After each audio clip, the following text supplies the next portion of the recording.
ओम काली। सभी हिंदू धर्म प्रेमी भाइयों बहनों को मेरा हृदयपूर्वक ओम काली। गांधी के मामले में अपशब्द बोलने के लिए मुझ पर एफआईआर दर्ज हुई। मुझे उसका कोई पश्चाताप नहीं है। गांधी ने किया क्या है हिंदुओं के लिए? विश्वासघात किया है देश का।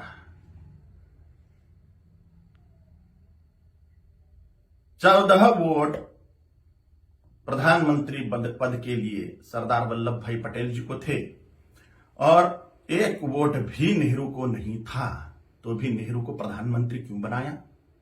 और ये वंशवाद की जड़ फैलाने वाले ये गांधी ने पूरे के पूरे कांग्रेस के अन्य प्रतिभाओं का खच्चीकरण कर दिया, अन्य प्रतिभाओं को कुंठित कर दिया।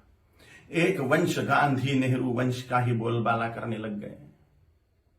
सरदार वल्लभ भाई पटेल के हाथ में अगर तब प्रधानमंत्री पद गया होता था तो भारत अभी सोने की चिड़िया बनता था, भारत अभी जगत गुरु होता था, भारत अभी चक्रवर्ती सम्राट होता था, अमेरिका से भी बड़ी पावर भारत बन जाता था। यह महान विश्वासघात भारत की जनता के साथ में गांधी ने किया, इसलिए मेरे हृदय में तिरस्कार है गांधी के प्रति। हिज हाइनेस श्रीमंत ज्योतिरादित्य सिंधिया जैसे महान प्रतिभाएं कांग्रेस में थी, है, लेकिन इस गांधी नेहरू वंशवाद के कारण उनको व्यवस्थित कार्य करने का मौका ही नहीं मिलता।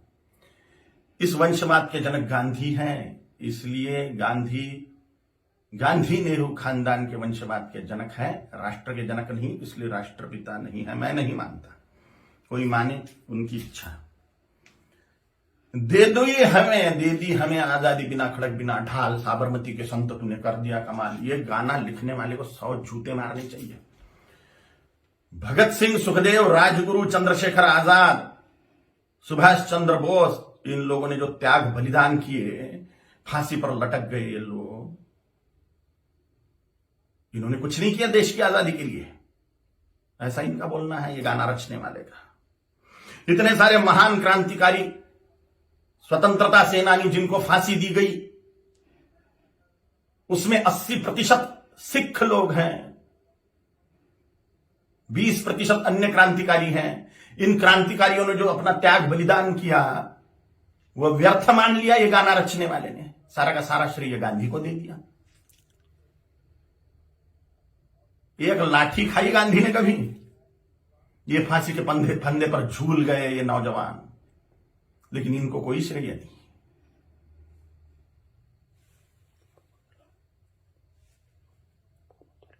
सुखदेव, राजगुरु, भगत सिंह जी की फांसी गांधी रुकवा सकते थे, लेकिन नहीं रुकवाई जानबूझ के, इसलिए तिरस्कार करता हूं मैं गांधी का।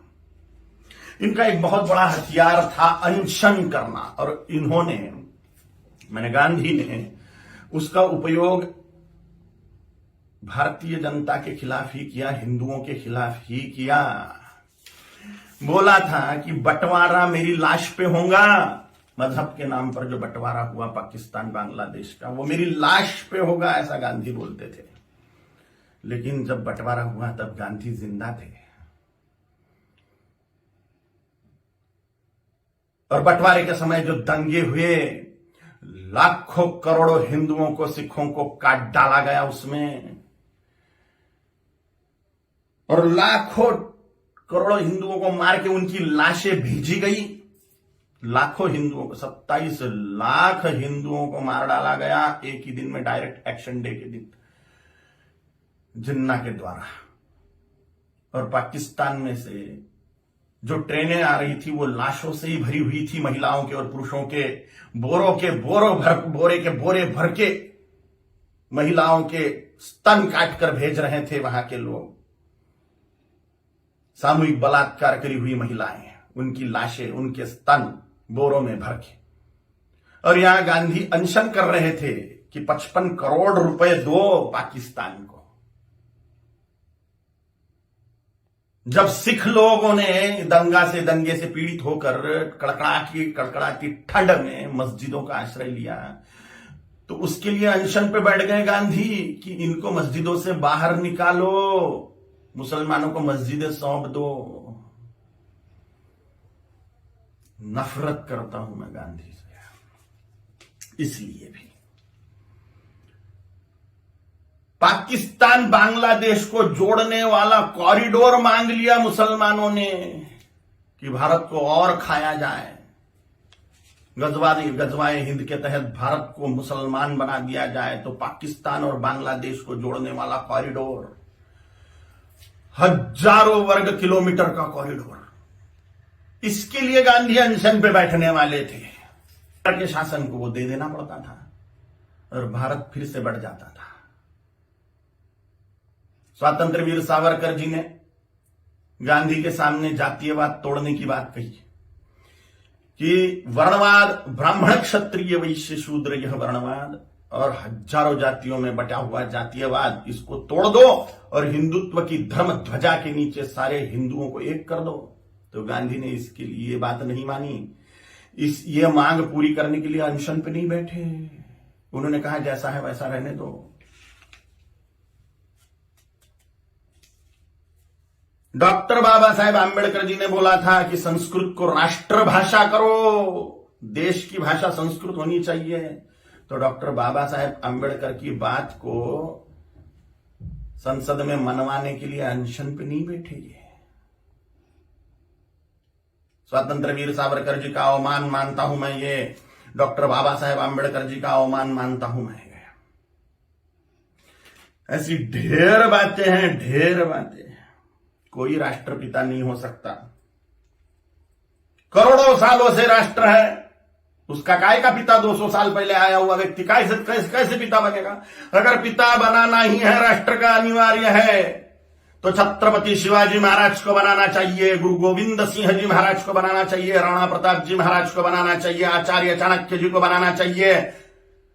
और अभी के महापुरुषों को अगर बनाना है तो सरदार वल्लभ भाई पटेल जी को बनाना चाहिए, क्योंकि पूरे राष्ट्र कुल को एकत्रित करने वाले सरदार वल्लभ भाई पटेल हैं। छोटी छोटी रियासतों के टुकड़ों को एकत्रित करते हुए पूरे राष्ट्र को एक सूत्र में बांधने वाले सरदार वल्लभ भाई पटेल हैं, जिन्होंने राष्ट्र में जो टुकड़े टुकड़े थे उनको एकत्रित किया। राष्ट्रकुल को एकत्रित जिस व्यक्ति ने किया उसको ही राष्ट्रपिता का सम्मान मिलना चाहिए, ना कि हिंदुओं से पार्शियलिटी करने वाले गांधी को।